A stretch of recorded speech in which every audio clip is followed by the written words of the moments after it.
समान विज्ञान का ये प्रैक्टिस सेट है। पहला सवाल है, मानव शरीर में भोजन एक सतत नली से गुजरता है। सतत मतलब क्या हो गया? लगातार। तो से प्रारंभ होकर तक जाती है। कहाँ से प्रारंभ होकर के, कहाँ से प्रारंभ होकर के वह गुर्दा तक जाती है। तो 4 ऑप्शन दिया हुआ है, उसमें पढ़िए। मुख गुहा द्वारा, ग्रास नली द्वारा, आमाशय द्वारा या मलाशय से प्रारंभ होकर के। तो मानव शरीर में जो भोजन एक सतत नली से गुजरता है वह प्रारंभ होती है मुख गुहा से। ठीक है, मुख से प्रारंभ होकर के काट जाती है। इसका आंसर क्या हो जाएगा? मुख गुहा। किस विटामिन को थायमिन के नाम से भी जाना जाता है? Vitamin B1, vitamin B2, B3, vitamin B12, vitamin B2। इसका आंसर क्या हो जाएगा? किस विटामिन को थायमिन के नाम से जाना जाता है? तो विटामिन B1। B1 को कहा जाता है थायमिन। ठीक है, विटामिन B1 का रासायनिक नाम क्या है? थायमिन। विटामिन B3 का रासायनिक नाम क्या है? नियासिन। क्या है? नियासिन। नियासिन है। विटामिन B12 का क्या है? Cyanocobalamin. Cyanocobalamin. Cyanocobalamin. Vitamin B2 का रासायनिक नाम? राइबोफ्लेविन। राइबोफ्लेविन। किस विटामिन को थायमिन के नाम से जाता है? किसको कहा जाता है? विटामिन B1 का। B3 कहा जाता है नियासिन। विटामिन B12 का साइनोकोबाल्मिन और विटामिन B2 का राइबोफ्लेविन। राइबोफ्लेविन। किस विटामिन की कमी से बेरी रोग होता है? Vitamin B1। विटामिन B1 की कमी से बेरी रोग होता है। अगला सवाल है, कोशिका की आत्मघाती थैलियां किसे कहा जाता है? लाइसोसोम को, पेरोक्सिसोम को, ग्लाइऑक्सिसोम को, तारक केंद्र को। तो कोशिका की आत्मघाती थैली कहा जाता है लाइसोसोम को। कोशिका की आत्मघाती थैली लाइसोसोम को कहा जाता है।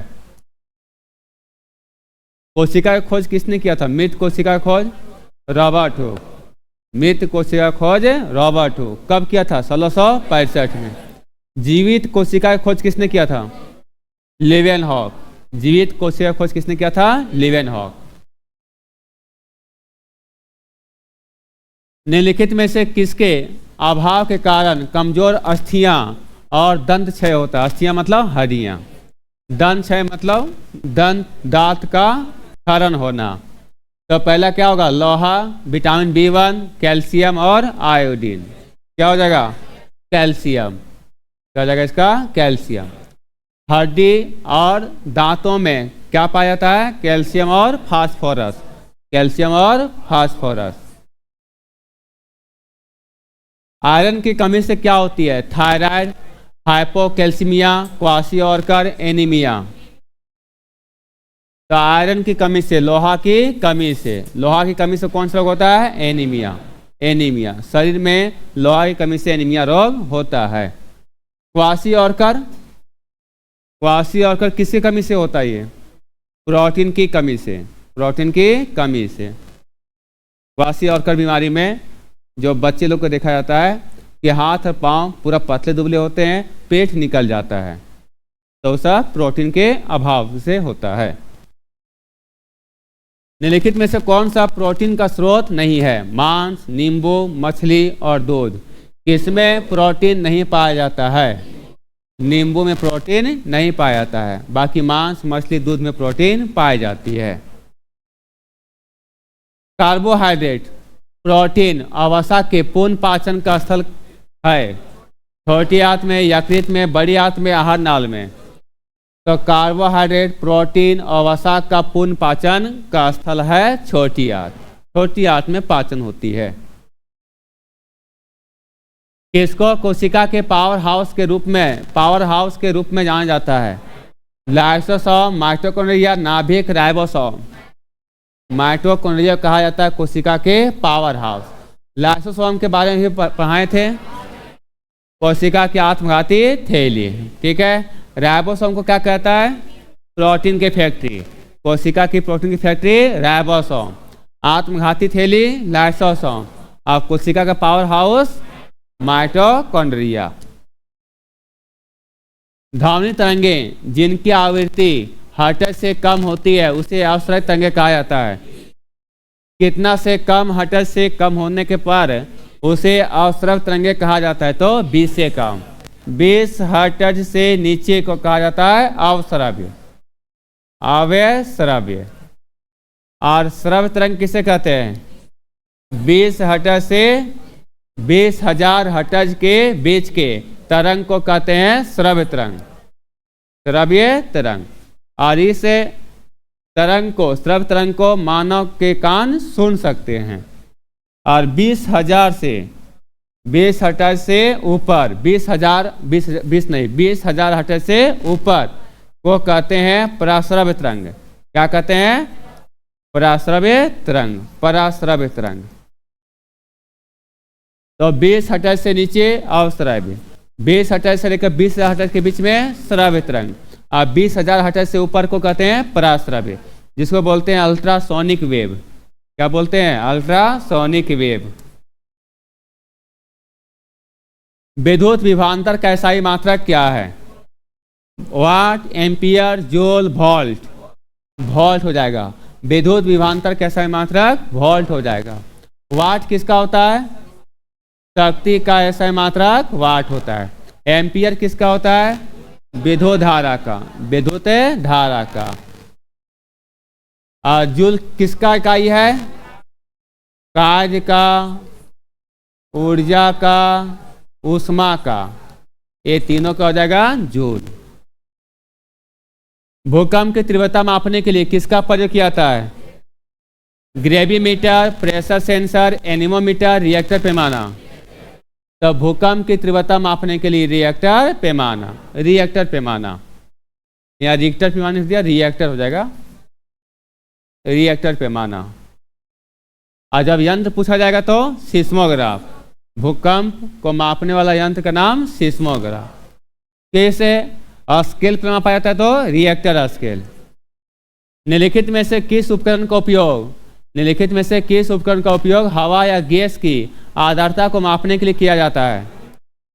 Anemometer, hydrometer, bolometer, hygrometer. क्या हो जाएगा? हाइग्रोमीटर। हवा या गैस का आर्द्रता मापने के लिए हाइग्रोमीटर। ठीक है। एनीमोमीटर से क्या मापते हैं? हवा की शक्ति। हाइड्रोमीटर और बोलोमीटर का मापन किसके लिए किया जाता है? आप लोग कमेंट में लिखिएगा। एक परिपथ में विद्युत धारा को द्वारा मापा जाता है। किससे मापा जाता है? ए मीटर से, ए मीटर से। विद्युत धारा को किससे मापते हैं? ए मीटर से। ठीक है। निम्नलिखित में से कौन सा भौतिक मात्रा और माप की इकाई का गलत युग्म है? कौन सा गलत युग्म है? क्या दाब का SI मात्रा न्यूटन होता है? दाब का न्यूटन नहीं होता है। दाब का क्या होता है? पास्कल। तो बता दीजिए न्यूटन किसका होता है? बल का। बल और भार का। बल और भार का SI मात्रक न्यूटन। ठीक है। ऊर्जा का जूल, आवृत्ति का हर्ट्ज और शक्ति का वाट। यहाँ पर किसका गलत था? दाब का न्यूटन नहीं होगा, दाब का पास्कल। दाब का पास्कल हो जाएगा। H2SO4 का रासायनिक सूत्र है म्यूरेटिक अम्ल, नीला थोथा, हरा थोथा, विट्रियल ऑक का तेल। तो H2SO4 को क्या कहा जाता है? विट्रियल का तेल कहा जाता है, ऑयल ऑफ विट्रियल। ठीक है, ऑयल ऑफ विट्रियल। ठीक है, इसको ध्यान रखिएगा। अब बताइए इसमें सभी लोग, म्यूरेटिक अम्ल को क्या कहा जाता है? म्यूरेटिक अम्ल का सूत्र है HCl। को बताइए नीला थौथा का बताइए सूत्र। नीला थौथा का सूत्र बताइए। TuSO4 into 5H2। हरा थौथा का सूत्र बताइए। FeSO4 into 7H2O। नीला का CuSO4 into 5H2O copper sulphate. हरा थौथा कहते हैं फेरस सल्फेट। और विट्रियल का तेल कहते हैं H2SO4। और म्यूरेटिक अम्ल को कहते हैं HCl। ठीक है, अच्छा से देख लीजिए, आगे आएगा तो जवाब दीजिएगा। म्यूरेटिक अम्ल को कहते हैं HCl। नीला थोथा कहते हैं copper sulphate, TuSO4 into 5H2O, ठीक है। और हरा थोथा कहते हैं FeSO4 इंटू 7H2O। एक और ध्यान रखिएगा, उजला थोथा, उजला थोथा इसको बोलते हैं ZnSO4 into 7H2O, zinc sulphate. क्या बोलेंगे इसको? जिंक सल्फेट, ठीक है। ये तीनों एक साथ याद रखिएगा, नीला थोथा, हरा थोथा और उजला थोथा। नीला थोथा कहते हैं कॉपर सल्फेट, हरा थोथा कहते हैं फेरस सल्फेट और उजला थोथा कहते हैं जिंक सल्फेट। और विट्रियल का तेल कहते हैं H2SO4, मेटिक अम्ल कहते हैं HCl। आगे आएगा तो जवाब दीजिएगा।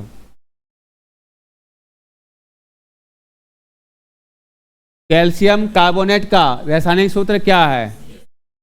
CaCO2 CaCO4 CaCO3। तो कैल्शियम कार्बोनेट का सूत्र है CaCO3, ठीक है। CaO कैल्शियम ऑक्साइड, बिना बुझा हुआ चूना। सिरके में उपस्थित अम्ल का रासायनिक नाम क्या है? सिरके में कौन सा अम्ल पाया जाता है? एसिटिक अम्ल। सिरके में कौन सा अम्ल है? एसिटिक अम्ल। सिरका और अचार में, सिरका और अचार में कौन सा पाया जाता है? एसिटिक अम्ल। फॉर्मिक अम्ल किसमें पाया जाता है? चींटियों के डंक में, चींटियों के डंक में फॉर्मिक अम्ल पाया जाता है। नाइट्रिक अम्ल का सूत्र बता दीजिए।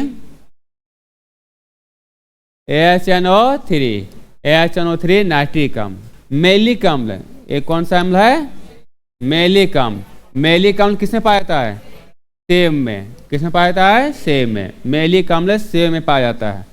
और नींबू और संतरा में, नींबू और संतरा में सिट्रिक अम्ल, नींबू और संतरा में सिट्रिक अम्ल या साइट्रिक अम्ल, ठीक है।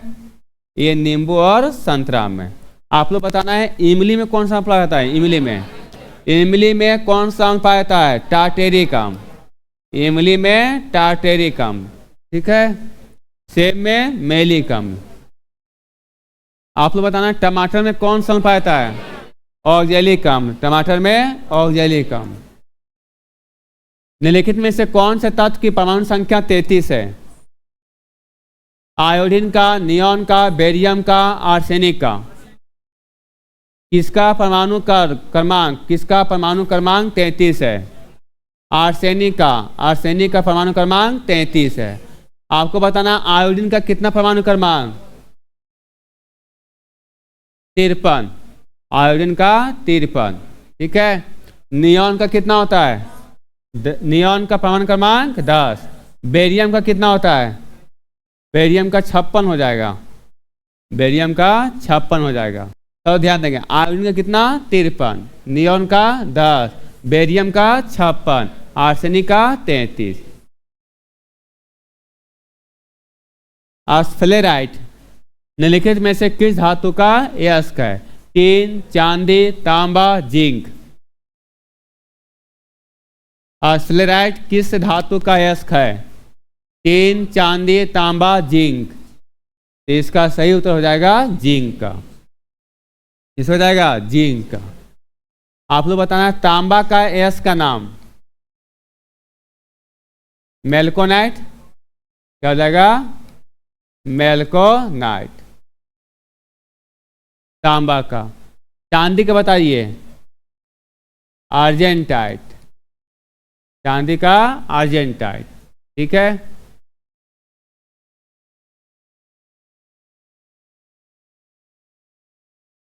एल्किन के समान सूत्र की पहचान कीजिए। CnH2n, CnH4n, CnH2n-2 और CnH2n+2। तो ये है एल्किन। क्या है? एल्किन। और एल्किन का सूत्र होता है CnH2n। एल्किन का सूत्र क्या होता है? CnH2n। ये किसका है? एल्काइन का। एल्काइन का सूत्र क्या है? CnH2n-2 है एल्काइन का। तो बताइए एल्केन का सूत्र क्या होता है? CnH2n+2। CnH2n+2, CnH2n+2 हो जाएगा एल्केन का। CnH2n-2 हो जाएगा एल्काइन का, और एल्किन का हो जाएगा CnH2n। उस तत्व की पहचान करें जो उपधातु नहीं है। उपधातु कितने हैं? 7 है। कितना है? 7। कौन सा तत्व है उपधातु नहीं है? जर्मेनियम, पोलोनियम, जिनॉन और टेल्यूरियम। किसका हो जाएगा? जिनॉन। जिनॉन अक्रिय गैस है। जिनॉन क्या है? अक्रिय गैस है। ठीक है, जिनॉन अक्रिय गैस है। बाकी जर्मेनियम, पोलोनियम और टेल्यूरियम जो है आपका उपधातु है। कितना हो गया? 7। पहला बोरॉन, पहले क्या होगा? बोरॉन। दूसरा सिलिकॉन, तीसरा जर्मेनियम, चौथा आर्सेनिक, पांचवा एंटीमनी, छठा टेल्यूरियम और सातवां पोलोनियम। ये सातों उपधातु में आते हैं, और बाकी इसके अलावा जो भी दिया रहेगा और उपधातु में नहीं आएगा। तो जिनॉन किस में आएगा? अक्रिय गैस। और अक्रिय गैस की संख्या कितना है? 6। कितना है? 6। पहला है हीलियम, दूसरा है नियॉन, तीसरा है आर्गन, चौथा है क्रिप्टॉन। क्या रहेगा? क्रिप्टॉन। उसके आगे जेनॉन, उसके आगे रेडॉन। ये आपका 6 अक्रिय गैस है। ठीक है, 6 अक्रिय गैस है। उपधातु कितना है? 7। धीरे धीरे पढ़ते चलेंगे तो याद होते चलेगा। अब अभी पढ़ रहे हैं, अभी ध्यान से पढ़िए, अगले बार आएगा तो इसको जवाब दीजिएगा। तो उपधातु संख्या 7 और अक्रिय गैसों संख्या 6 है। इसमें उपधातु में बताएं, क्या बताएं? इसमें 7 में कौन कौन बताएं? बोरॉन। क्या बताएं? बोरॉन। दूसरा सिलिकॉन, सिलिकॉन के बाद जर्मेनियम, जर्मेनियम, और उसके आगे आर्सेनिक, आर्सेनिक। उसके बाद एंटीमनी, क्या हो जाएगा? एंटीमनी। एंटीमनी के बाद टेल्यूरियम, और उसके बाद पोलोनियम। पोलोनियम। कितना हो गया? 7 हो गया। इसको क्या बोलेंगे? हीलियम। इसको बोलेंगे हीलियम। इसको क्या बोलेंगे? नियॉन। नियॉन। इसको क्या बोलेंगे? आर्गन। इसको क्या बोलेंगे? क्रिप्टॉन। क्रिप्टॉन। इसको क्या बोलेंगे? जिनॉन। और इसको बोलेंगे रेडॉन। रेडॉन। क्या उपधातु याद हुआ? पहला कौन सा हो गया? बोरॉन, दूसरा सिलिकॉन, तीसरा जर्मेनियम, उसके आगे आर्सेनिक, उसके आगे एंटीमनी, उसके आगे टेल्यूरियम और उसके आगे पोलोनियम। ठीक है यहाँ तक? सिलिकॉन और जर्मेनियम, सिलिकॉन और जर्मेनियम ये अर्धचालक के रूप में ज़्यादा इस्तेमाल किया जाता है, और उसमें से ज़्यादा सिलिकॉन का। ठीक है, अर्धचालक के रूप में ज़्यादा इस्तेमाल किया जाता तत्व कौन सा है? सिलिकॉन। सिलिकॉन का संकेत बता दीजिए, SI। क्या हो जाएगा? SI। अब आगे चलें, ये भी ध्यान रखिएगा, पोलोनियम। पोलोनियम जो तत्व है इसका समस्थानिक की संख्या सबसे ज़्यादा है, और वो है कितना? 27। पोलोनियम की संख्या, पोलोनियम के समस्थानिक की संख्या कितना है? 27। जैसे हाइड्रोजन के कितने समस्थानिक? 3। ऑक्सीजन के कितने समस्थानिक? 3। उसी तरह से पोलोनियम के समस्थानिक की संख्या सबसे ज़्यादा है, और वो कितना है? 27 है। निम्नलिखित में से किसे फॉल्स गोल्ड, फॉल्स गोल्ड को कहेंगे झूठा सोना। क्या बोलेंगे? झूठा सोना। फॉल्स मतलब क्या होता है? इधर गोल्ड मतलब सोना। इसको बेवकूफ़ों का सोना भी कहते हैं। क्या बोलते हैं? बेवकूफ़ों का सोना। बेवकूफ़ों का सोना, झूठा सोना, फॉल्स गोल्ड सब एक ही है। और किसको कहते हैं? FeS2, iron pyrite. Iron pyrite. Iron pyrite को कहते हैं झूठा सोना, बेवकूफ़ों का सोना। फॉल्स गोल्ड याद रहेगा। बेवकूफ़ों का सोना किसे कहते हैं? Iron pyrite. किसे कहते हैं? Iron pyrite. सूत्र क्या होता है? FeS2। FeS2। निम्नलिखित में से किस तत्व की परमाणु संख्या 12 है? किसका परमाणु संख्या 12 है? किसका हो जाएगा? मैग्नीशियम का। मैग्नीशियम का परमाणु संख्या कितना है? 12। ऑक्सीजन का 8, हीलियम का 2, कैल्शियम का 20, कैल्शियम का कितना होगा 20। तो ध्यान रखिएगा परमाणु क्रमांक। मैग्नीशियम का एटॉमिक नंबर कितना है 12। एटॉमिक नंबर को कहते हैं हिंदी में परमाणु संख्या, ठीक है। ऑक्सीजन का कितना होता है 8, हीलियम का कितना है 2 और कैल्शियम का 20। अब इसके साथ साथ परमाणु द्रव्यमान भी हम लोग पढ़ लेते हैं। ये आपका कैल्शियम का ये परमाणु क्रमांक है 20, इसका परमाणु द्रव्यमान 40। सबका डबल नहीं होता है, सबका डबल नहीं होता है, ठीक है। हीलियम का 4, ऑक्सीजन का 16। तो ध्यान रखिएगा कैल्शियम का कितना हो जाएगा परमाणु द्रव्यमान 40, हीलियम का 4 और ऑक्सीजन का 16, ठीक है। किसका पूछा है परमाणु संख्या 12, किसका हो जाएगा मैग्नीशियम का, ठीक है। मैग्नीशियम का 12, ऑक्सीजन का 8, हीलियम का 2 और कैल्शियम का 20। ये परमाणु संख्या। और ये क्या है परमाणु द्रव्यमान। ये सब परमाणु द्रव्यमान हो जाएगा, एटॉमिक मास। निम्नलिखित में से किस धातु में सर्वाधिक विद्युत संवाहकता होती है। संवाहकता मतलब उसमें प्रवाहित होती है, क्या हो जाएगा चालक धातु का नाम है चांदी, हो जाएगा चांदी। चांदी को कहते हैं सिल्वर, क्या बोलते हैं सिल्वर, सिल्वर। आप लोग को बताना इसका एटॉमिक नंबर कितना होता है 47, ठीक है 47। सोना, सोना का कहते हैं गोल्ड, इसका एटॉमिक नंबर कितना होता है 79, ठीक है। इसको बोलते हैं लिथियम, क्या बोलते हैं लिथियम। चांदी का संकेत Ag, सोना का संकेत Au, प्लेटिनियम का Pt और लिथियम का Li। हाइड्रोजन हीलियम लिथियम कितना नंबर में आया 3 नंबर में। ये लिथियम धातु है, लिथियम क्या है ये सभी का सभी धातु है। इसमें से सबसे हल्की धातु लिथियम, इसमें से नहीं पूरे पीरियोडिक टेबल में सबसे हल्की धातु का नाम है लिथियम, ध्यान रहेगा सबसे हल्की धातु लिथियम, ठीक है। इसका परमाणु क्रमांक कितना है 3। ये सब जो एटॉमिक नंबर एटॉमिक के पीरियोडिक टेबल में जितने तत्व है उसको बोलने की कोशिश कीजिए, सारे तत्व का परिणाम जानिए। कुल ज्ञात तत्व कितना 118। अभी आधुनिक आवर्त सारणी में कुल कितने ज्ञात तत्व है 118, 118। और उसको पढ़ते रहना है। Hydrogen, helium, lithium, beryllium, boron, carbon, nitrogen, ठीक है, oxygen, fluorine, neon, sodium, magnesium, aluminium, silicon, phosphorus, sulphur, इसी तरह से आपको बढ़ते चलना है, ठीक है। बहुत सारे एक दिन में याद होगा, एक दिन में आपको याद नहीं होने वाला है।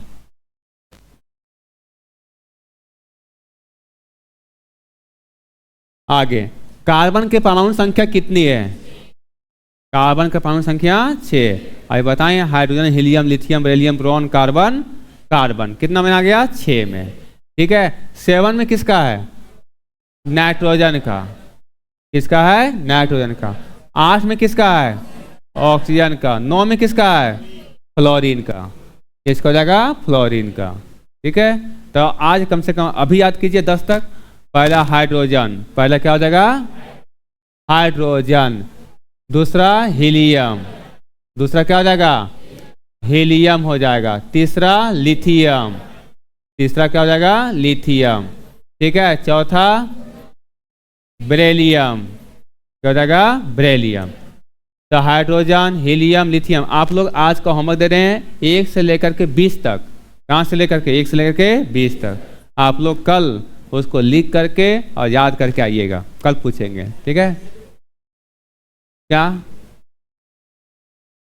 बोल कहाँ से लिखेंगे सर, मोबाइल होगा नेट में सर्च मारिएगा पीरियोडिक टेबल मिल जाएगा। आधुनिक आवर्त सारणी में कितने तत्व है 124, 118, 102, 106, 118। अभी बताएं, अभी याद रहा, अभी आपको जानकारी हुआ तुरंत इसको बोल पाएं। जानकारी नहीं रहता तो नहीं बोल पाते, सब तो ठीक है लगता है दिखने में। निम्नलिखित में से किस तत्व का रासायनिक सूत्र NH4Cl है? Potassium nitrate, carbonyl dichloride, silicon dioxide, ammonium chloride. तो NH4Cl इसको बोलते हैं अमोनियम क्लोराइड। NH4Cl को क्या बोलते हैं? Ammonium chloride. सिर्फ अमोनिया का सूत्र बताइए।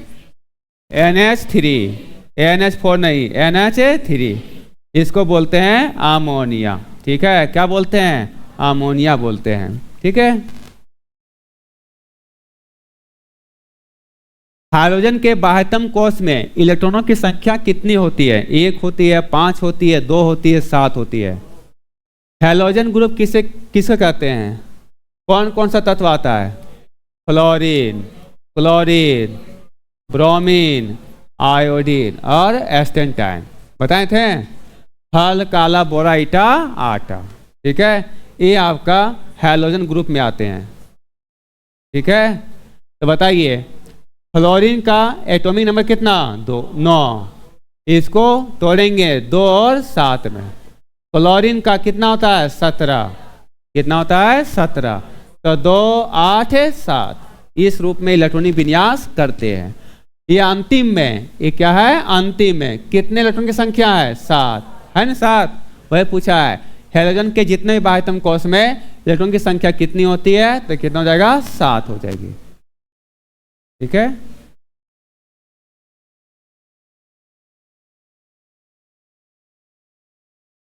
अवोगाद्रो की संख्या 6.022 गुणे 10 के पावर 23 होती है। 10 के पावर कितना होती है? 23 होती है। ठीक है, तो ध्यान रखना है अवोगाद्रो संख्या का मान कितना होता है? 6.022 गुणे 10 के पावर 23। लेकिन तो 22 लिखा है, 24 लिखा है, 25 लिखा है, सब लगातार लिखा हुआ है। ठीक है। आधुनिक आवर्त नियम किसके द्वारा दिया गया था? मॉसले, मैनलिफ, लॉथर मेयर और डोमिनियर। किसका हो जाएगा? तो आधुनिक आवर्त सारणी नियम, आधुनिक आवर्त नियम दिए थे मॉसले। फिर लिखा रहेगा आवर्त नियम किसने दिया था? मैनलिफ। आवर्त नियम किसने दिया था? मैनलिफ। लेकिन आधुनिक आवर्त सारणी मॉसले। और ये मॉसले का आवर्त सारणी है वह किस पर आधारित है? परमाणु संख्या पर। किस पर आधारित है? परमाणु संख्या पर। और जो मैनलिफ का आवर्त सारणी था वह किस पर आधारित था? परमाणु द्रव्यमान पर। परमाणु द्रव्यमान पर। जिप्सम को कितने केल्विन पर गर्म करने पर यह जल के अणुओं को त्याग देता है और कैल्शियम सल्फेट हेमीहाइड्रेट बन जाता है? Calcium sulphate hemihydrate. Calcium sulphate hemihydrate कहते हैं प्लास्टर ऑफ पेरिस। क्या बोलते हैं कैल्शियम सल्फेट हेमीहाइड्रेट को? Plaster of Paris. Plaster of Paris. देखते होंगे जो लोग का पैर टूट जाता है, पैर हाथ, उन लोग पर हाथ पर या पैर पर प्लास्टर ऑफ पेरिस चढ़ाया जाता है। ठीक है, ये इसका सूत्र होता है CaSO4 इंटू हाफ H2O। तो जिप्सम को कितना डिग्री, कितना केल्विन पर गर्म करने पर वह प्लास्टर ऑफ पेरिस के रूप में बदल जाता है? 373 केल्विन पर। इतना केल्विन पर गर्म करने पर जिप्सम बदल जाता है किसमें? प्लास्टर ऑफ पेरिस में। C2H5OH का रासायनिक नाम क्या है? या किसका ये सूत्र है? किसका लगा? इथेनॉल का। इथेनॉल को कहते हैं C2H5OH। ठीक है।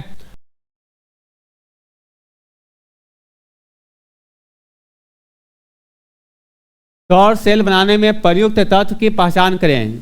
सौर सेल बनाने के लिए किसका प्रयोग किया जाता है? सिलिकॉन का। सौर सेल बनाने में किसका प्रयोग किया जाता है? सिलिकॉन का। सिलिकॉन का। सिलिकॉन का सूत्र क्या होता है? संकेत क्या होता है? SI। आपको परमाणु क्रमांक बताना है, कितना होगा? 14।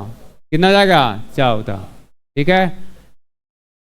ये सिलिकॉन, यहाँ पर एल्युमिनियम के बाद एल्युमिनियम का 13, सिलिकॉन का 14। ठीक है।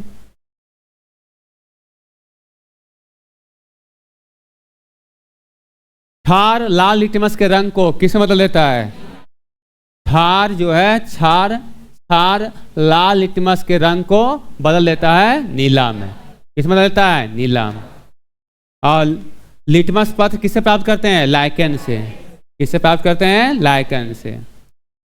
चूना पत्थर, चौक और संगमरमर के विभिन्न रूप है। कौन है? किसके विभिन्न रूप है? कैल्शियम कार्बोनेट का। चूना पत्थर का, चाहे चाक का, चाहे संगमरमर का सूत्र क्या है? CaCO3, calcium carbonate. Calcium carbonate. Nitrogen का परमाणु द्रव्यमान कितना है? नाइट्रोजन का परमाणु द्रव्यमान कितना है? नाइट्रोजन का परमाणु संख्या कितना है? 7। इसका परमाणु द्रव्यमान 14। बहुत लोग दिमाग लगाएंगे, इसका क्या कर देना है? डबल कर देना है। सबका डबल कीजिएगा तो गलत हो जाएगा। आप लोग बताना है 16 किसका होता है? ऑक्सीजन का परमाणु द्रव्यमान या परमाणु क्रमांक? परमाणु द्रव्यमान। 12 किसका होता है? कार्बन का। कार्बन का परमाणु द्रव्यमान 12। परमाणु क्रमांक कितना? 6। परमाणु क्रमांक 6। ऑक्सीजन का परमाणु क्रमांक 8। ठीक है, ये परमाणु क्रमांक कितना है? 8। किसका? ऑक्सीजन का। परमाणु क्रमांक बोलिए चाहे परमाणु संख्या बोलिए, चाहे एटॉमिक नंबर बोलिए, बात एक ही है। ठीक है, और एटॉमिक मास को बोलते हैं परमाणु द्रव्यमान। क्या बोलेंगे? परमाणु द्रव्यमान। ठीक है, ध्यान रखिएगा इसका। 18 नहीं होता है किसका? फ्लोरीन का होता है 19। फ्लोरीन कितना होता है? 19। इसका परमाणु क्रमांक कितना होता है? 9। परमाणु क्रमांक को नीचे लिखा जाता है और परमाणु द्रव्यमान को ऊपर लिखा जाता है। ठीक है, परमाणु द्रव्यमान को ऊपर लिखा जाता है। परमाणु द्रव्यमान को परमाणु संख्या में घटा देंगे, निकल जाएगा न्यूट्रॉन की संख्या। क्या निकलेगा? न्यूट्रॉन की संख्या। और परमाणु संख्या को ही बोलते हैं प्रोटॉन की संख्या। आगे है वाशिंग सोडा। क्या है? Washing soda. वाशिंग सोडा का रासायनिक सूत्र क्या है? Na2CO3 into 10H2O। Washing soda का सूत्र है Na2CO3 इंटू 10H2O। इसे कहते हैं washing soda. Sodium carbonate decahydrate. Sodium carbonate decahydrate, इसको पूरा बोलेंगे। इसको बोलेंगे कैल्शियम हाइड्रोक्साइड। क्या बोलेंगे? Calcium hydroxide. इसको बोलेंगे बुझा हुआ चूना। क्या बोलेंगे? बुझा हुआ चूना। NaCO3 को क्या कहेंगे? Sodium bicarbonate. Sodium bicarbonate. और इसको कहेंगे खाने का सोडा। क्या बोलेंगे? खाने का सोडा या बेकिंग सोडा। क्या बोलेंगे? Baking soda. खाने का सोडा या तो बेकिंग सोडा। ठीक है, यार Na2CO3 इंटू 10H2 कहते हैं वाशिंग सोडा। वाशिंग सोडा बोलिए चाहे धोने का सोडा बोलिए। ठीक है, वाशिंग हो गया इंग्लिश शब्द और धोने सोडा हो गया हिंदी शब्द। प्लास्टर और पेरिस का रासायनिक नाम क्या है? Calcium carbonate, calcium hypochloride, calcium oxide, calcium sulphate hemihydrate. Calcium sulphate hemihydrate. इसका भी सूत्र बताए थे CaSO4 इंटू हाफ H2O। इसको बोलते हैं कैल्शियम सल्फेट हेमीहाइड्रेट। हेमी मतलब हाफ। ठीक है, हेमीहाइड्रेट। और यही रहेगा CaSO4 इंटू 2H2O। इसको बोलेंगे जिप्सम। क्या बोलेंगे? जिप्सम। और इसको पढ़ेंगे कैल्शियम सल्फेट डाइहाइड्रेट। डाई मतलब 2, हेमी मतलब आधा। ठीक है, कैल्शियम ऑक्साइड CaO। इसको बोलेंगे बिना बुझा हुआ चूना। क्या बोलेंगे? बिना बुझा हुआ चूना। बिना बुझा चूना। ठीक है, कैल्शियम कार्बोनेट, इसका सूत्र बता दिए CaCO3। CaCO3। कैल्शियम हाइपोक्लोराइड क्या होता है? CaOCl2। ठीक है, ब्लीचिंग पाउडर। क्या बोलेंगे इसको? Bleaching powder. Calcium hypochloride. ठीक है,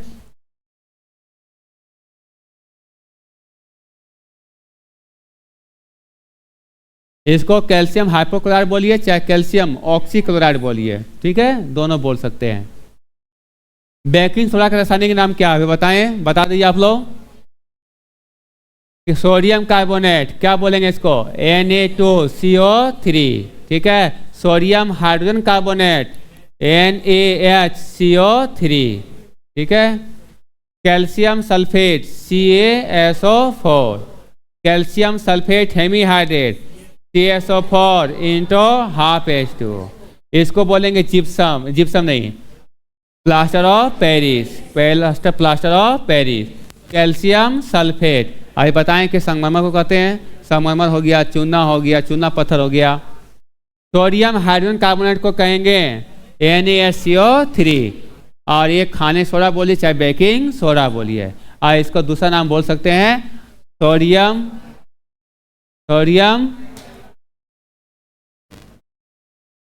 हाइड्रोजन कार्बोनेट, या तो फिर सोडियम बाइकार्बोनेट, सोडियम बाइकार्बोनेट। ठीक है, ध्यान रखिएगा, सोडियम बाइकार्बोनेट।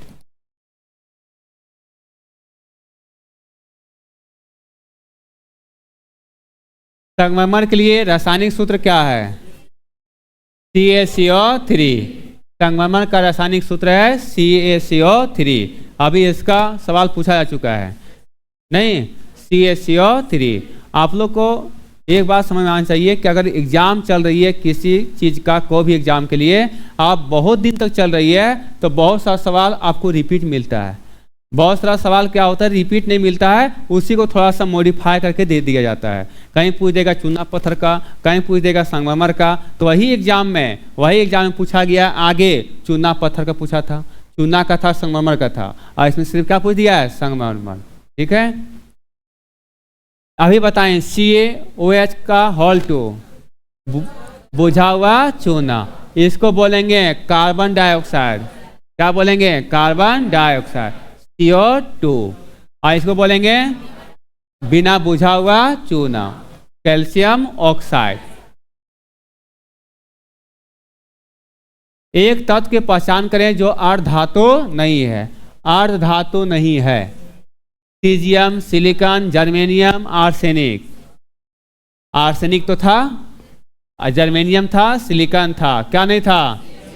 सीजियम धातु है, अर्धधातु नहीं है, क्या है? धातु। सीजियम धातु है। ये आपको पहला समूह मिलेगा, पहला वर्ग मिलेगा और छठे आवर्त में मिलेगा, पहला वर्ग और छठे आवर्त में। ठीक है, अभी बताएं कि आर्सेनिक का एटॉमिक नंबर बताए थे। आर्सेनिक का 33, आर्सेनिक का 33। ठीक है, निम्नलिखित में से कौन सी धातु उष्मा की सबसे अच्छी चालक है? चांदी। क्या हो जाएगा? चांदी सबसे अच्छी चालक है, ये हो जाएगा आपका चांदी। आप लोग बताना है कि सोडियम का संकेत बता दीजिए। Na, क्या हो जाएगा? Na। सोना का बताइए संकेत, Au। चांदी का Ag। लोहा का Fe। आप लोग बताइए सोडियम का परमाणु क्रमांक 11। सोना का बताइए 79। सिल्वर का बताइए 47। आयरन का बताइए 26। आयरन मतलब लोहा, आयरन मतलब लोहा। ठीक है, तो ध्यान रखिएगा, आयरन का परमाणु क्रमांक 26, तो चांदी का 47 और सोना का 79 और सोडियम का 11। और ये बताएं परमाणु क्रमांक कहाँ लिखते हैं? नीचे लिखते हैं। आप परमाणु द्रव्यमान कहाँ लिखते हैं? कपार पर लिखते हैं। ठीक है, माथा पर लिखते हैं। ध्यान देगा? अरे उतना ध्यान नहीं रहेगा। परमाणु द्रव्यमान परमाणु क्रमांक से ज़्यादा हो कि नहीं होगा? आज जो ज़्यादा भार होता है उसको कहाँ रखते हैं? माथा पर ही चलते हैं। ठीक है, ध्यान रखना है। देखिए, बोल चाल के भाषा में ही पढ़िए, अच्छा रहेगा। ठीक है, प्रोपेन का सूत्र क्या है? प्रोपेन का सूत्र क्या है? एक बार प्रोपेन उधर आया था, हम उसमें नहीं लिखे थे, जानबूझ के नहीं लिखे थे, आगे सवाल था। अब आप लोग को बताना है कि इसमें क्या होगा। C3H8, प्रोपेन का सूत्र हो जाएगा C3H8। अब हम पूछते हैं, उसमें 3 सवाल हम लिखे थे ना। सबसे ऊपर में था ब्यूटेन, क्या था? ब्यूटेन। ठीक है, उसके नीचे था मीथेन, था कि नहीं? और एक था प्रोपेन, क्या था? प्रोपेन। आप प्रोपेन का इसमें लिखे नहीं था। नहीं लिखे थे। ब्यूटेन और मीथेन के लिए दिए थे। ब्यूटेन का सूत्र बताए थे C4H10। मीथेन का क्या बताए थे? CH4। आप प्रोपेन का बता दिए, प्रोपेन का बता दिए C3H8। ठीक है, याद होगा, बार बार पढ़ते रहना पड़ेगा तब याद होगा। अगर सोच रहे हैं कि हम साइंस का बहुत टफ सवाल हम सीख रहे हैं, नहीं, बहुत ही आसान आसान सवाल। ठीक है, एक साथ हम लोग पढ़े थे एल्केन। क्या पढ़े थे? एल्केन। एल्केन के बाद एल्कीन, और एक पढ़े एल्काइन। पढ़े ना बाबू राहुल? थोड़ा जा एल्केन के बता दो।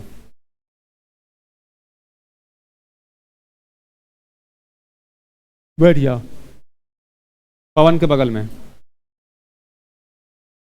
CnH2n+2। एल्किन का CnH2n। एल्काइन का CnH2n-2। बैठ जाइए। आप हजारीबाग में रह रहे हैं तो एक सर्वे किया जाएगा ना, तो सबसे ज़्यादा तैयारी करने को मिलेगा अभी के समय में झारखंड पुलिस और उत्पाद सिपाही। और उन लोग को पता नहीं है कि साइंस से 20 सवाल पूछा जाएगा। साइंस से लगभग 20 सवाल, और ये 20 सवाल उसको कुछ आता नहीं होगा। और वो भी ख्वाब रखेंगे कि मेरा झारखंड पुलिस में और उत्पाद सिपाही में मेरा हो जाए सिलेक्शन, नहीं हो पाएगा। ठीक है,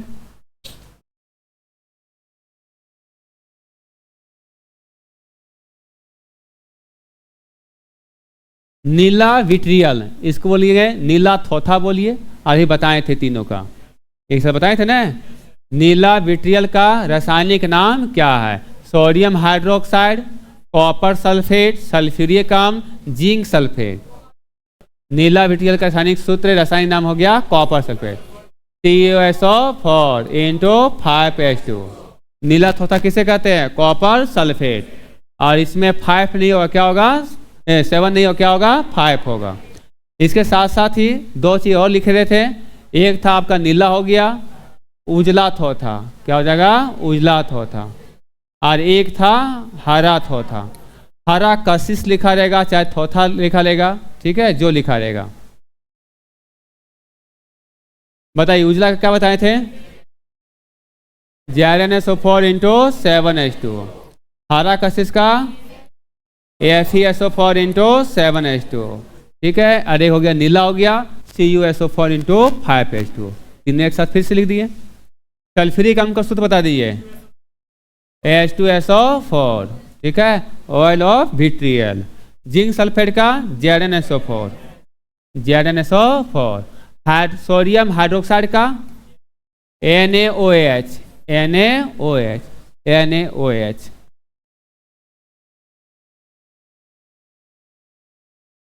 ठोस कार्बन डाइऑक्साइड को आमतौर पर क्या कहा जाता है? शुष्क बर्फ। क्या कहा जाता है? शुष्क बर्फ। इसको सूत्र होता है CO2। क्या होता है? CO2।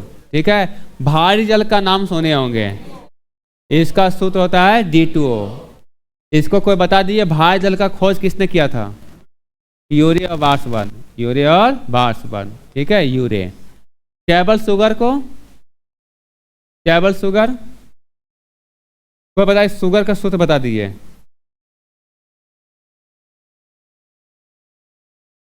C12H22O11। C12H22O11। ये शुगर मतलब चीनी का सूत्र हो गया। ठीक है, आवर्त सारणी पर 17वें समूह में स्थित है। आवर्त सारणी में 17वें समूह में क्या है? हैलोजन। हैलोजन का ग्रुप है। और हैलोजन ग्रुप में बताए थे हल, काला, बोरा, ईटा और आटा। इन बताए थे फ्लोरीन, क्लोरीन, ब्रोमीन, आयोडीन, एस्टेंटाइन। ठीक है, 17वें समूह में, 17वें समूह, ये समूह है, आवर्त नहीं लिखा रहेगा। क्या लिखा रहेगा? समूह। समूह कितने हैं? टोटल 18। समूह कहेंगे वर्ग। क्या बोलेंगे? वर्ग। और आवर्त की संख्या 7 है। आवर्त की संख्या कितना है? 7। और समूह कितना है? 18। जो खड़ा है ऊर्ध्वाधर, खड़ा कहेंगे ऊर्ध्वाधर, ये जो ऊर्ध्वाधर है गिनेंगे कितना मिलेगा? 18। आज जो पड़ा हुआ है उसे कहते हैं क्षैतिज, हॉरिजेंटल, वो किसकी संख्या कितना है? 7 है। ठीक है। और सबसे लास्ट लॉ कहते हैं आकिरीय गेज। इधर 18वें समूह को 17वें समूह कहेंगे, 17वें समूह कहेंगे हैलोजन, और 18वें समूह कहेंगे आकिरीय गैस। आकिरीय गैस बोलिए, नोबेल गैस बोलिए, इनर्ट गैस बोलिए। आगे, और सिग्मा मैनोमीटर का उपयोग निम्न में से किसको मापने के लिए किया जाता है? सिग्मा मैनोमीटर से क्या मापा जाता है? रक्तचाप, रक्तचाप। हवा की शक्ति एनीमोमीटर, हवा की शक्ति एनीमोमीटर। विद्युत धारा एमीटर, विद्युत धारा एमीटर। अल्ट्रासोनिक तरंगों की आवृत्ति कितनी होती है? अभी बताए थे। अल्ट्रासोनिक का हिंदी होता है पराश्रव्य तरंग। क्या होता है? पराश्रव्य तरंग। और इसका आवृत्ति कितना होता है? पहला नंबर 20 किलो हर्ट्ज से अधिक। ठीक है। अरे 20 से 1000 होता है ना, और ये 20 हो गया आपका, क्या हो गया? किलो हो गया।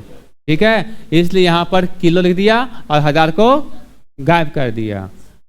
नाम सुनेंगे 1K, 1K मतलब 1000। तो यहां पर 20K, 20 का मतलब क्या हो गया? 20,000। नहीं सुने सब? सुने हैं जी? 1K, 2K, 1K मतलब 1000, 2K मतलब 2000। पता ही नहीं चलता है। यूट्यूब में देखते हैं ना, तो उसमें व्यूज जो होता है 100K में लिखाता है। आपतित किरण आपतन बिंदु पर लंब, लंब किरण आपतित किरण है, आपतन बिंदु पर लंब किरण और परावर्तित किरण सभी किस में अवस्थित होती है? समान समतल में, विकर्णता विपरीत समतलों पर, ऊर्ध्वाधर रूप से विपरीत समतलों पर, भिन्न समतलों पर। समान समतल में, एक ही तल में रहते हैं। ठीक है, एक ही तल में होते हैं। शायद इस तरह से चित्र पढ़े होंगे। ठीक है, और ये है आपका लंब। ठीक है, कौन आई बराबर कौन आर, ये सब क्या होता है? एक ही तल में होती है, समान समतल में होती है। तो आपतित किरण आपतन बिंदु पर लंब किरण और परावर्तित किरण सभी क्या होती है? समान समतल में होती है।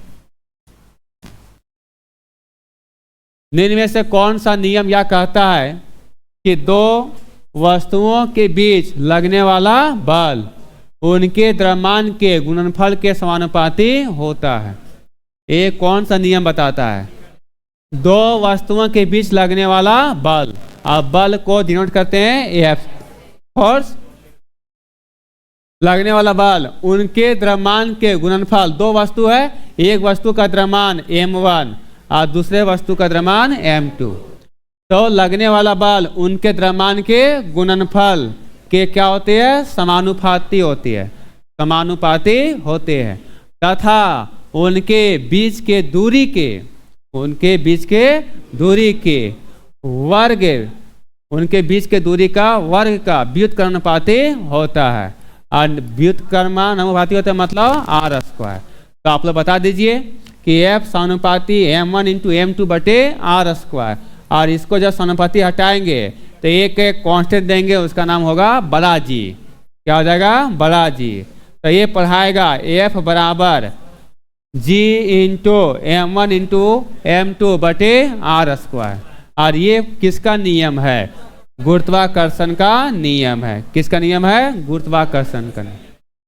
तो दो वस्तुओं के बीच लगने वाला बल उनके द्रव्यमान के गुणनफल के समानुपाती होता है तथा उनके बीच के दूरी के वर्ग के व्युत्क्रमानुपाती होता है। और यह नियम कहता है गुरुत्वाकर्षण का नियम। जी क्या है? ये गुरुत्वाकर्षण स्थिरांक है। और इसी का मान हम लोग पढ़ते हैं, बड़ा जी का मान 6.67, 10 के पावर माइनस 11 न्यूटन मीटर स्क्वायर प्रति केजी स्क्वायर। ठीक है, ये बड़ा जी का मान हो गया। छोटा जी का मान होता है 9.8 मीटर पर सेकेंड स्क्वायर। ये छोटा जी का मान है। गुरुत्वीय त्वरण पढ़ते हैं और इसको बोलते हैं बड़ा जी बोलते हैं, गुरुत्वाकर्षण स्थिरांक बोलते हैं। तो F बराबर capital G m1 into m1 into m2 बटे r स्क्वायर। ये नियम है किसका नियम? गुरुत्वाकर्षण नियम। ठीक है।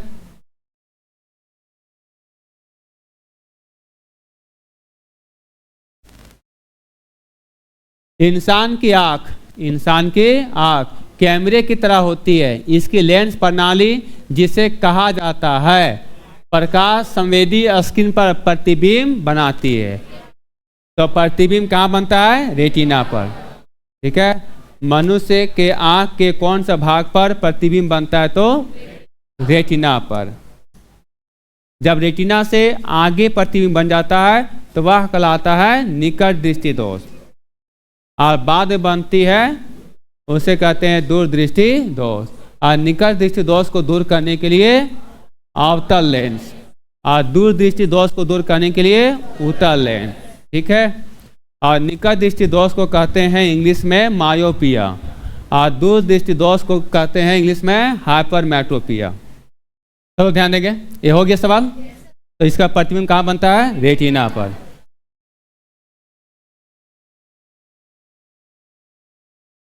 किसी पिंड के संवेग को उसके उत्पाद के रूप में परिभाषित किया जाता है। भार और वेग का, भार और चाल का, द्रव्यमान और लंबाई का, द्रव्यमान और वेग का। क्या हो जाएगा? द्रव्यमान और वेग का। क्या पूछा गया है? संवेग। संवेग बराबर होता है द्रव्यमान गुने वेग। द्रव्यमान गुने वेग होता है। ठीक है। तो इसका क्या हो जाएगा? ऑप्शन नंबर डी हो जाएगा, द्रव्यमान और वेग का। संवेग को कहते हैं इंग्लिश में मोमेंटम। क्या बोलते हैं? मोमेंटम। ठीक है। और आवेग को कहते हैं इम्पल्स। क्या बोलते हैं? इम्पल्स। तो मोमेंटम इक्वल टू क्या होता है? Mass into velocity. ठीक है। निम्नलिखित में से कौन यांत्रिक तरंग अर्थात ध्वनि यात्रा करने का माध्यम नहीं है? किस माध्यम में ध्वनि यात्रा नहीं कर सकती है? किसमें हो जाएगा? निर्वात में। निर्वात मतलब खाली स्थान, वैक्यूम। वहां से होकर के ध्वनि गुजर नहीं सकती है। यदि प्रकाश एक दूसरे के सामने रखे गए दो दर्पणों से परावर्तित हो तो कितने प्रतिबिंब बनते हैं? अनंत बनते हैं। दो दर्पण रख दीजिए, दो दर्पण रखिए, दो समतल दर्पण, और उसके बीच में कोई वस्तु रख दीजिए, और इसके द्वारा बने गए प्रतिबिंब संख्या क्या होगा? अनंत होगा। आप उसको काउंट नहीं कर सकते हैं। निम्नलिखित में से किस वैज्ञानिक उपकरण का उपयोग वायुमंडलीय दबाव को मापने के लिए किया जाता है? वायुमंडलीय दबाव को मापने के लिए किसका प्रयोग? बैरोमीटर।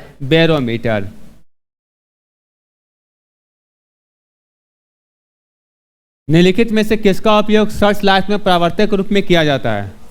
सर्च लाइट के परावर्तक रूप में अवतल दर्पण। सर्च लाइट के परावर्तक रूप में किसका प्रयोग करते हैं? अवतल दर्पण। ठीक है। दाढ़ी उड़ी बनाने के लिए अवतल दर्पण। जो नाक कान डॉक्टर रहते हैं कौन सा दर्पण प्रयोग करते हैं? अवतल हो जाएगा। ठीक है। Side mirror. क्या बोलते हैं? साइड मिरर में किसका प्रयोग? उत्तल दर्पण।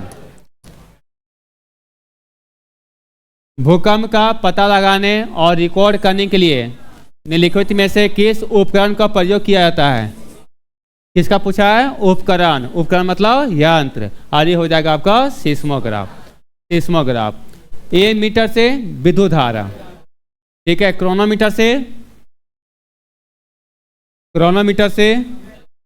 क्रोनोमीटर जलयानों में लगा रहता है सही समय को पता लगाने के लिए। ठीक है। एक होता है क्रेस्कोग्राफ, पौधे की वृद्धि मापने के लिए।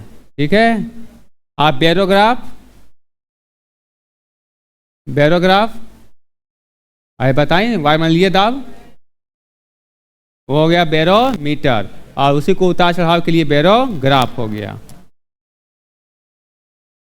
किसी व्यक्ति का वजन जमीन पर वजन 60 kg है एक समान त्वरण के साथ लंबवत ऊपर की ओर गतिमान एक लिफ्ट में जब उसका वजन मापा जाता है तो उस व्यक्ति के वजन पर क्या प्रभाव पड़ेगा। ये हम लोग थ्योरी पढ़े थे कि अगर एक समान त्वरण के साथ वह व्यक्ति लिफ्ट में ऊपर की ओर जा रही है तो उसका भार बढ़ा हुआ प्रतीत होता है और नीचे जाती है तो घटा हुआ। तो यहाँ पर ऊपर की ओर जा रही है तो उसका वजन क्या होगा, बढ़ा हुआ। ठीक है, 60 kg से ज़्यादा मापा जाएगा। ठीक है,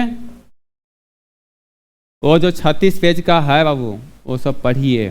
ठीक है, जो नहीं पढ़े हैं तो पढ़ लीजिए, जो पढ़े हुए से एक बार दो बार रिवीजन कर लेंगे। इनमें से किसके अनुसार तापमान और अन्य भौतिक स्थितियां नियत रहने पर किसी चालक के दो बिंदुओं के बीच प्रवाहित होने वाली धारा दोनों बिंदुओं के बीच विभवांतर के अनुक्रमानुपाती होती है। कौन सा नियम बता रहा है, देखिए इधर, किसके अनुसार, तापमान और अन्य भौतिक स्थितियां। यहाँ अन्य भौतिक स्थितियां लिख लिया लंबाई, क्या जाएगा लंबाई। तो तापमान और लंबाई नियत मतलब कांस्टेंट रहने पर किसी चालक के दो बिंदुओं के बीच प्रवाहित होने वाली धारा दोनों बिंदुओं के बीच विभवांतर के अनुक्रमानुपाती होती है। विभवांतर मतलब भी, ये अनुपाती होती है चालक के दो बिंदुओं के बीच प्रवाहित होने धारा के। तो भी अनुपाती आई। अब भी अनुपाती आई किसका नियम है, ओम का नियम, ओम का नियम। जब ये अनुपाती हटेगा तो आर आई, आर यही कहलाएगा रेसिस्टेंस कहलाएगा। ठीक है, तो ये किसका नियम कहलाएगा, ओम का नियम। पास्कल का नियम, पास्कल किसका यूनिट होता है, दाब का। पास्कल किसका यूनिट, दाब का। तो दाब का नियम किसने दिए थे, पास्कल, इसलिए इसको पास्कल के भी नियम बोलते हैं। ठीक है,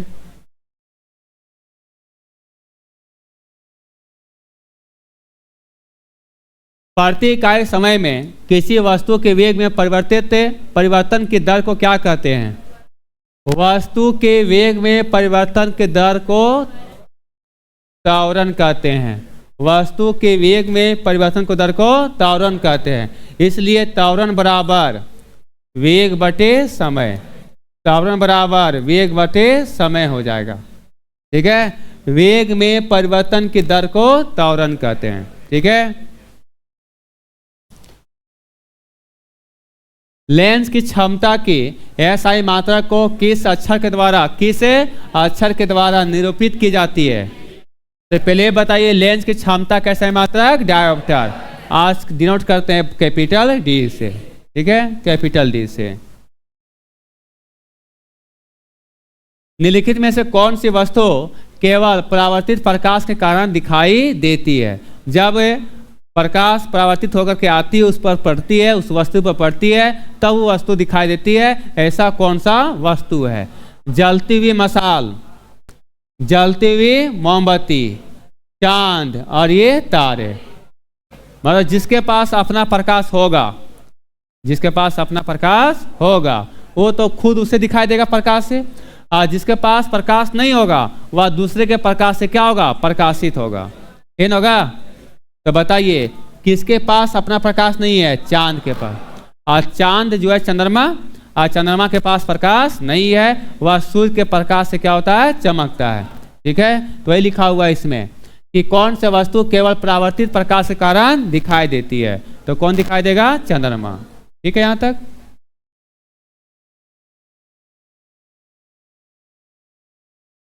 वही चांद चंदा मम्मा दूर के पुआ पकावे गोर के, नहीं आप लोग गाना सुने होंगे, उसको मामा बना दिया गया।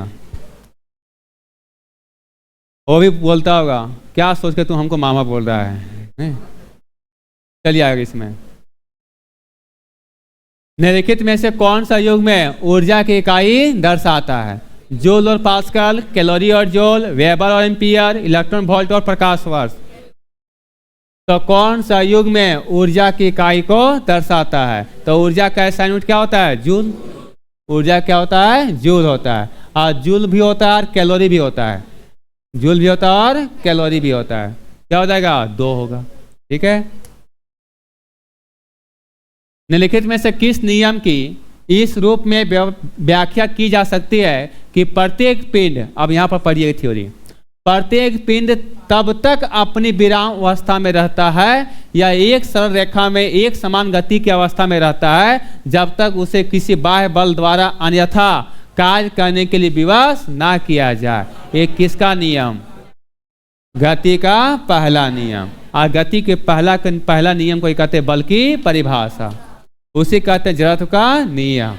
बल का परिभाषा ही बोलती है कि अगर कोई वस्तु गतिशील है तो गतिशील रहेगी, और विराम अवस्था में रहेगी, विराम अवस्था में तो विराम अवस्था में रहेगी जब तक उस पर कोई बाह्य बल ना लगाया जाए। उसे कहते हैं गति का पहला नियम, बल का नियम, जड़त्व का नियम। और जड़त्व का नियम दिया था गैलीलियो। ठीक है। पानी के एक अणु में हाइड्रोजन और ऑक्सीजन के द्रव्यमानों का अनुपात कितना है? पहले ये लिखना पड़ेगा, पानी का सूत्र क्या होगा? H2O। हाइड्रोजन का परमाणु द्रव्यमान 1, क्योंकि यहाँ पर पूछा है द्रव्यमानों का अनुपात। किसका पूछा है? द्रव्यमानों का अनुपात। तो हाइड्रोजन का कितना द्रव्यमान? 1 होता है। परमाणु क्रमांक भी 1, परमाणु द्रव्यमान भी 1 होता है। किससे गुना है? 2 से गुना कीजिए। अब ये हो गया हाइड्रोजन का। ऑक्सीजन का कितना बताएं? 16। 8 हो गया परमाणु क्रमांक, और परमाणु द्रव्यमान कितना हो गया? 16। इसके बीच में क्या पूछा है? अनुपात पूछा है। तो 2 एकम 2, 2 8 16। क्या होगा? 1:8, 1:8। ठीक है, ना कि 1:16। ठीक है। निम्नलिखित में से सर्वाधिक अभिक्रियाशील धातु कौन सी है? वो है पोटेशियम। चांदी क्या चाहिए? सर्वोत्तम चालक है। ठीक है, सर्वोत्तम चालक धातु चांदी। और सबसे सर्वाधिक अभिक्रियाशील धातु कौन है? पोटेशियम। जल्दी रिएक्शन कर जाता है। ठीक है, इसलिए पोटेशियम को रखा जाता है केरोसिन के तेल में। कहाँ रखा जाता है? मिट्टी के तेल में। उसी कहते हैं केरोसिन का तेल। किसको केरोसिन के तेल में रखा जाता है? सोडियम को और पोटेशियम को। सोडियम को और पोटेशियम को कहाँ रखा जाता है? मिट्टी के तेल में, जिसको बोलते हैं केरोसिन का तेल बोलते हैं। ठीक है। आप लोग बताना है किसको जल में रखा जाता है? फास्फोरस को। फास्फोरस को रखा जाता है जल में। ठीक है। चांदी Ag, इसका परमाणु क्रमांक 47। एल्युमिनियम का Al, परमाणु क्रमांक 13। और एल्युमिनियम के बाद सिलिकॉन कितना? 14। आयरन का Fe कितना बताए थे? 26। पोटेशियम का K, पोटेशियम का संकेत क्या होगा? K। और इसका एटॉमिक नंबर 19। Potassium calcium. ठीक है, पोटेशियम के बाद कैल्शियम। कैल्शियम का 20 हो गया। अरे 20 तक बोले थे याद करने के लिए, बहुत कुछ अभी याद हो जाएगा। तो चांदी का 47, एल्युमिनियम का 13, आयरन का 26, पोटेशियम का 19। ठीक है। यहाँ पर लिख रहे हैं 17, 18, 19 और 20। 17 क्लोरीन का क्या जाएगा? क्लोरीन। ठीक है। Argon 18, argon 18। इसका पोटेशियम, और ये कैल्शियम। ठीक है। 4, इसके ऊपर 16, इसके ऊपर 15। बताइए यहाँ सिलिकॉन, सिलिकॉन हो गया 14। बताइए 15 फास्फोरस, फास्फोरस। और 16 सल्फर। क्या जगह? सल्फर।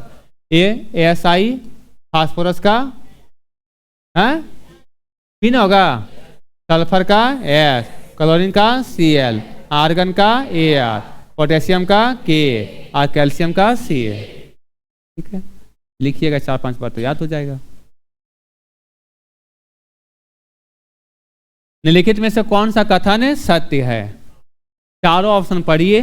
पहला ऑप्शन दिया हुआ है क्षार स्वाद में कड़वे होते हैं। आम्ल लाल लिटमस के रंग को बदलकर नीला कर देते हैं। आम्ल स्वाद में नमकीन होते हैं। क्षार नीले लिटमस के रंग को बदलकर लाल कर देते हैं। क्या बोला है? कौन सा कथन सत्य है? क्या क्षार स्वाद में कड़वे होते हैं? सही है, क्षार स्वाद में कड़वे होते हैं और अम्ल स्वाद में खट्टे होते हैं, नमकीन नहीं होते हैं। क्या होते हैं? खट्टे, खट्टे होते हैं। अम्ल स्वाद में खट्टे होते हैं, जैसे इमली टाटरिक अम्ल है, नींबू संतरा सेट्रिक अम्ल है, वो सब क्या है? खट्टा है, तो ये क्या हो जाएगा? खट्टा हो जाएगा। ठीक है, अम्ल स्वाद में खट्टे होते हैं। ये गलत है, सही पूछा गया तो ऑप्शन नंबर 1 हो जाएगा। और सुधारते हैं, आम्ल लाल को नीला नहीं, नीला को लाल करता है। नीला को लाल करता है, और क्षार लाल को नीला करता है। ये उल्टा दोनों लिख दिया गया है। ठीक है, अब कॉपी में लिखिएगा तो उसको सुधार करके लिखिएगा। सीएनजी एक एलपीजी सुने होंगे, और ये क्या है? सीएनजी। सीएनजी कहते हैं compressed natural gas. Compressed natural gas, ये डा होगा, कॉम्प्रेस्ड नेचुरल गैस हो जाएगा। ठीक है, निम्नलिखित में से किस रसायन का उपयोग कृत्रिम वर्षा के लिए किया जाता है? कृत्रिम वर्षा के लिए silver iodide. Silver iodide, silver nitrate का प्रयोग किया जाता है मतदान के समय अंगुलियों पर निशान लगाने के लिए। मतदान के समय अंगुलियों पर निशान लगाने के लिए सिल्वर नाइट्राइड। ठीक है, इसको बोलेंगे AgNO3।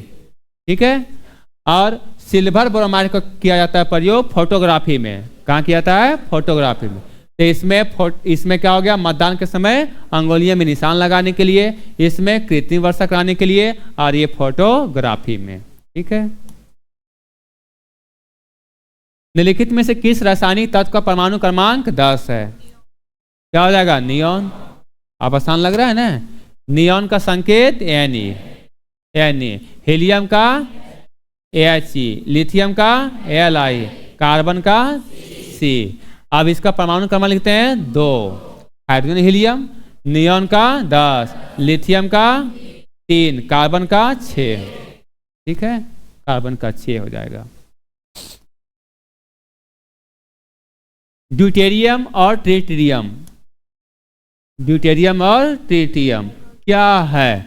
हाइड्रोजन के समस्थानिक है, कार्बन के समस्थानिक है, यूरेनियम का समस्थानिक है, टाइटेनियम का समस्थानिक है। ये ड्यूटेरियम और ट्रिटियम हाइड्रोजन के समस्थानिक है। हाइड्रोजन कितने समस्थानिक? 3 होता है। पहला दे दिया हुआ है, ये आपका ड्यूटेरियम है, ट्रिटियम है, एक है प्रोटियम। कौन है तीसरा? प्रोटियम। तो प्रोटियम, ड्यूटेरियम और ट्रिटियम, ये 3 हाइड्रोजन के समस्थानिक है। कार्बन के समस्थानिक में कार्बन के अपरूप है। कार्बन के अपरूप में आता है कौन कौन? हीरा, ग्रेफाइट, कोयला, ये सब क्या है? कार्बन के अपरूप है। ठीक है, दही और विनेगर। दही और विनेगर, वही विनेगर जिसको बोलते हैं सिरका। क्या बोलते हैं? सिरका। का स्वाद खट्टा होता है क्योंकि इसमें पाया जाता है आम्ल होता है। खट्टा है तो आम्ल पाया जाएगा, और कड़वा होगा तो क्षार रहेगा। ठीक है, तो ये क्या हो जाएगा? आम्ल हो जाएगा। ठीक है,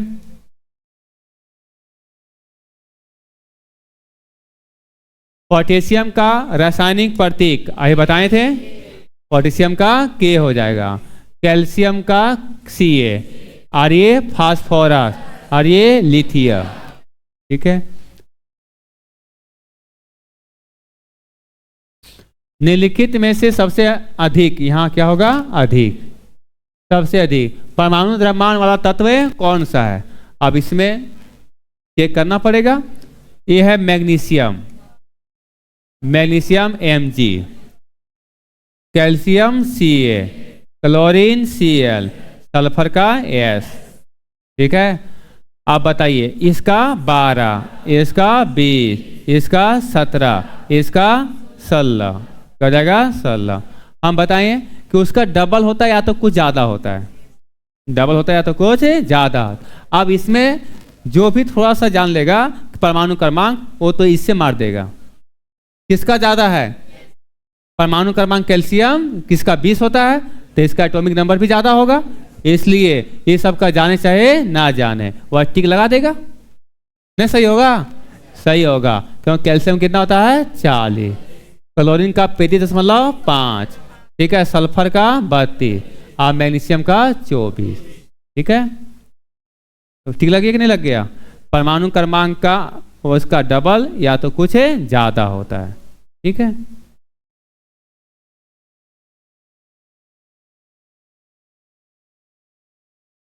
निम्नलिखित में से कौन सा पदार्थ मिश्र धातु है?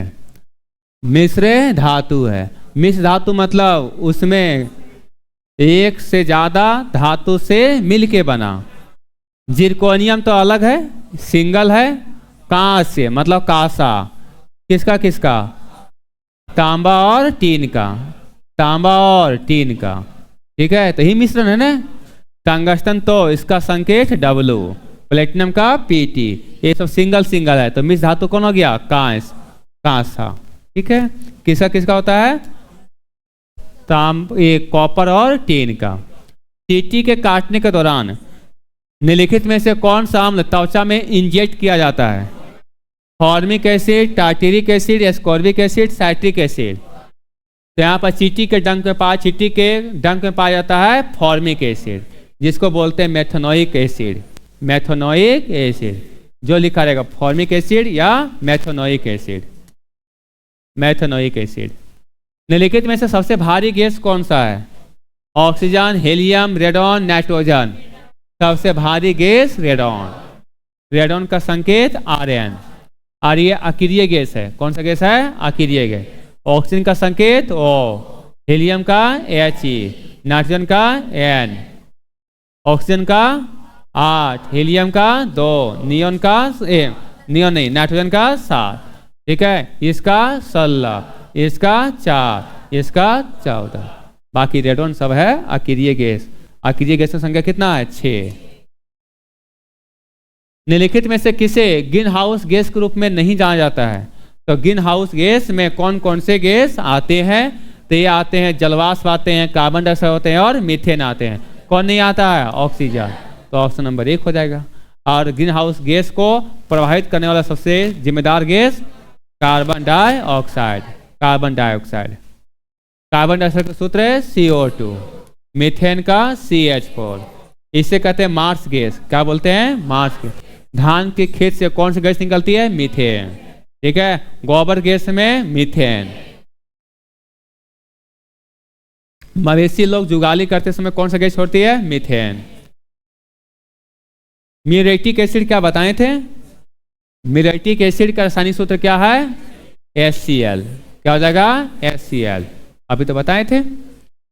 HNO3 नाइट्रिक एसिड और H2SO4 sulphuric acid, sulphuric acid. Oil of vitriol.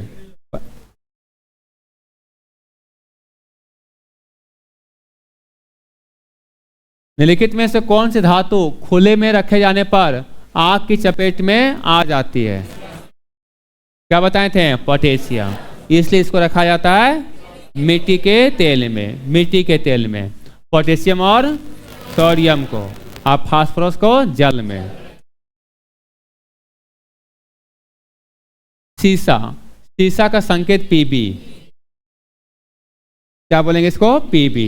Atomic number 82, atomic number 82, ठीक है। इसको लिथियम, ठीक है। पारा को Hg, परमाणु क्रमांक 80। पोटेशियम का संकेत K, पोटेशियम का 19 और लिथियम का 3। पानी में क्लोरीन की गोलियां या क्या मिलाकर क्लोरीनीकरण किया जाता है? क्लोरीनीकरण किया जाता है क्या चीज मिला करके? Bleaching powder. पानी में क्लोरीन की गोलियां या तो फिर ब्लीचिंग पाउडर मिला करके पानी को शुद्ध किया जाता है। अरे बरसात के मौसम में अब तो कम, पहले कुआं ही ज़्यादा रहता था, तो बरसात के मौसम में क्या होता था कि उसमें ब्लीचिंग पाउडर दिया जाता था, ठीक है। उसका फिर मिलाने के बाद अलग तरह से सेंट आता था, धीरे धीरे बाद में ठीक हो जाता था। तो क्लोरीन की गोलियां या तो फिर ब्लीचिंग पाउडर। और ब्लीचिंग पाउडर का सूत्र क्या होता है? CaOCl2। इसको इस से लिखिए, या तो CaOCl/Cl, ठीक है। कैल्शियम ऑक्सीक्लोराइड, ठीक है, या कैल्शियम हाइपोक्लोराइड। बेकिंग सोडा का सूत्र क्या होता है? NaHCO3, ठीक है। Sodium bicarbonate, sodium bicarbonate. सहार नमक का NaCl, सोडियम क्लोराइड। को विटीकल्चर के रूप में जाना जाता है। विटीकल्चर किसे कहते हैं? अंगूर की खेती कहते हैं विटीकल्चर, अंगूर की खेती को कहते हैं विटीकल्चर। और केचुआ पालन वर्मी कल्चर, वर्मी कल्चर, ठीक है। इसको कहते हैं केचुआ पालन। किसान का मित्र केचुआ।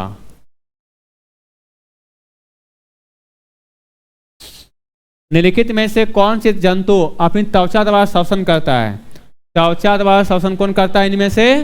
मेढक, खरगोश, मोर, हिरण। मेढक, खरगोश और हिरण। खरगोश और हिरण ये सब नाक से। किस लेते हैं? नाक से। हम लोग नाक से लेते हैं ना, ये भी नाक से। और मोर जो है वह उसका जो चोंच होता है उसके ऊपर नथुनी होता है और उसी से द्वारा इसका सांस लिया जाता है। ठीक है।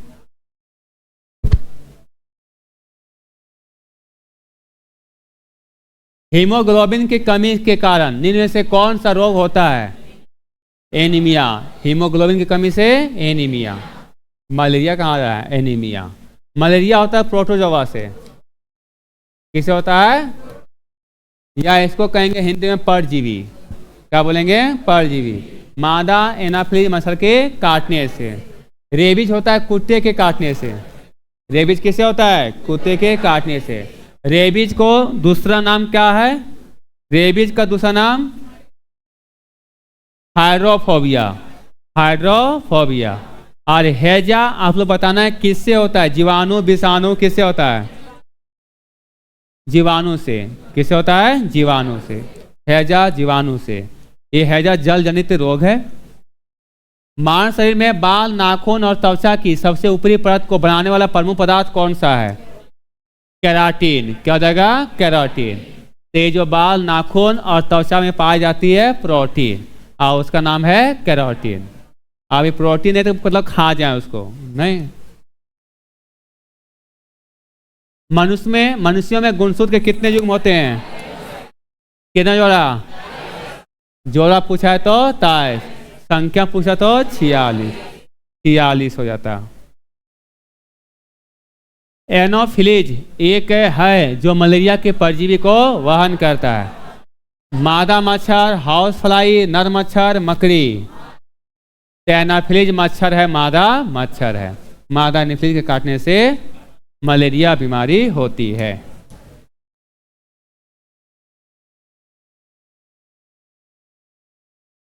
कृषि के उस शाखा को क्या कहा जाता है जो बागवानी प्रकार? बागवानी होगा बागवानी। बागवानी फसलों लोक समानता फल, सब्जियों और सजावटी पौधों से संबंधित है। तो कृषि के उस शाखा को क्या कहते हैं जिसमें फल, सब्जी, सजावटी पौधों को उगाया जाता है? उसे कहते हैं हॉर्टिकल्चर। बागवानी बोलते हैं। देखिए, सिर्फ सब्जी रहता तो ओलेरीकल्चर, सिर्फ फल रहता पोमोकल्चर, और सिर्फ सजावटी पौधे रहता तो क्या हो जाएगा? वो भी आ जाता है हॉर्टिकल्चर में। ठीक है। और सिर्फ फूल रहता तो फ्लोरिकल्चर। ठीक है, ध्यान रखिएगा। इसमें क्या हो जाएगा? बागवानी। रेशम कीट पालन सेरिकल्चर। और ये पुष्प कृषि मतलब सिर्फ फूलों की खेती फ्लोरिकल्चर। खाज जिसको बोलते हैं एक्जिमा। क्या बोलते हैं? एक्जिमा। एक्जिमा एक प्रकार का चर्म रोग है और वो जो है सो उंगली में होता है और उसमें पकते रहता है, पीप निकलते रहता है। ठीक है। तो ये जो है खाज उसको बोलते हैं, जिसको बोलते हैं इंग्लिश में एक्जिमा। रोग का संबंध मानव शरीर के निम्न में से किस भाग से है? त्वचा से। किस में हो जाएगा? त्वचा से। त्वचा से हो जाएगा। मानव शरीर के सबसे छोटी और सबसे लंबी हड्डियां। सबसे छोटी होता है स्टेपीज और सबसे लंबी हड्डी फीमर। कौन सा होगा? सी नंबर है ना, स्टेपीज। और क्या है? फीमर। शहद के लिए मधुमक्खियों और छत्तों के पालन और रख रखाव को कहा जाता है एपीकल्चर। क्या कहता है? एपीकल्चर। सेरिकल्चर रेशम कीट पालन, पिसिकल्चर मत्स्य पालन, और फ्लोरिकल्चर फूलों का उत्पादन। ठीक है। निम्नलिखित में से किस विटामिन की कमी से बच्चों में सूखा रोग होता है? Vitamin D. विटामिन डी की कमी से सूखा रोग। विटामिन डी की कमी से सूखा रोग। ठीक है। विटामिन सी का रासायनिक नाम एस्कॉर्बिक एसिड।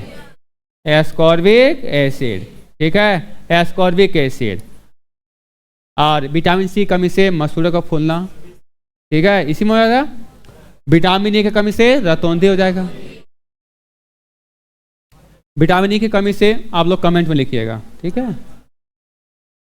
चलिए इसमें प्रोटोजोआ किस रोग के रोग कारक होते हैं? मलेरिया, पोलियो, आंत ज्वर, यक्ष्मा। तो प्रोटोजोआ मलेरिया। मलेरिया किसके कारण होता है? प्रोटोजोआ से। पोलियो बताना है, जीवाणु विषाणु किससे? क्या होगा? जीवाणु से होगा, विषाणु से होगा। आंत ज्वर को कहते हैं टाइफाइड। क्या बोलते हैं? टाइफाइड। आप बताइए किससे होता है? किससे होता है? जीवाणु से हो जाएगा। यक्ष्मा को कहते हैं टीबी। क्या बोलते हैं इसको? टीबी। बढ़िए, जीवाणु के विषाणु, जीवाणु से। निमोनिया को जीवाणु का छठा, 6 से 6 रोग। ठीक है, 6 रोग। 6 रोग कहते हैं टीबी रोग, यक्ष्मा, सफेदी, पोलियो। ये सब हो जाएगा विषाणु से। विषाणु रेखा ने हमें पोचे छोड़ गई, हिट करके पोचे छोड़ गई। पोचे, पोलियो, एड्स, चेचक। ठीक है। पावोक्रिस्टेटस को आमतौर पर किस रूप में जाना जाता है? ये पावोक्रिस्टेटस किसका वैज्ञानिक नाम है? मोर का। मोर का वैज्ञानिक नाम पावोक्रिस्टेटस। कैल्सीफेरॉल का दूसरा नाम क्या है? कैल्सीफेरॉल किसका रासायनिक नाम है? विटामिन डी का। विटामिन डी का रासायनिक नाम क्या हो गया? कैल्सीफेरॉल। ठीक है। आप लोग बताना विटामिन B2 को कहते हैं राइबोफ्लेविन, बताए थे। अब विटामिन B1 को थायमिन, विटामिन B2 को राइबोफ्लेविन, विटामिन ए को रेटिनॉल, रेटिनॉल। और विटामिन सी को ascorbic acid, ascorbic acid. HIV एक वायरस है जो शरीर की प्रतिरक्षा प्रणाली पर हमला करता है। HIV का पूर्ण रूप क्या है? इसका पूर्ण रूप है ह्यूमन इम्यूनो डिफिशियंसी वायरस। ठीक है, HIV, human immunodeficiency virus. मानव का कौन सा अंग वृद्धावस्था में अपनी शक्ति खो देता है? नाक, आंख, हाथ, कान। वृद्धावस्था में तो आंख ही चला जाता है। ठीक है, बोल दांत भी झड़ जाता है, लेकिन जनरली आंख डैमेज हो जाता है।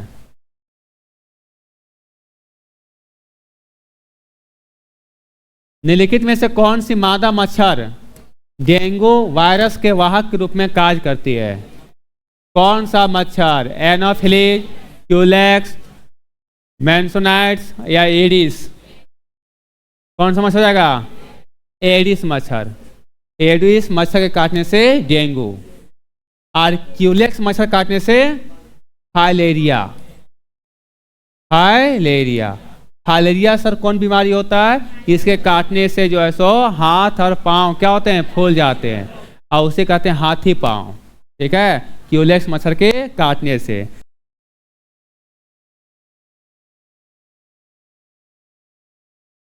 पौधे के विभिन्न पहलुओं के वैज्ञानिक अध्ययन को कहा जाता है वनस्पति विज्ञान। क्या बोलते हैं इसको? वनस्पति विज्ञान। पौधे के विभिन्न पहलुओं के वैज्ञानिक अध्ययन कहते हैं वनस्पति विज्ञान।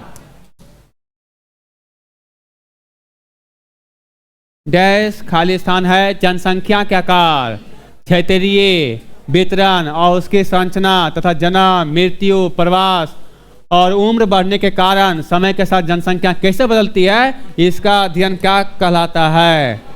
डेमोग्राफी। जनसंख्या का अध्ययन डेमोग्राफी। ठीक है, ये आपका 100 सवाल समाप्त होता है।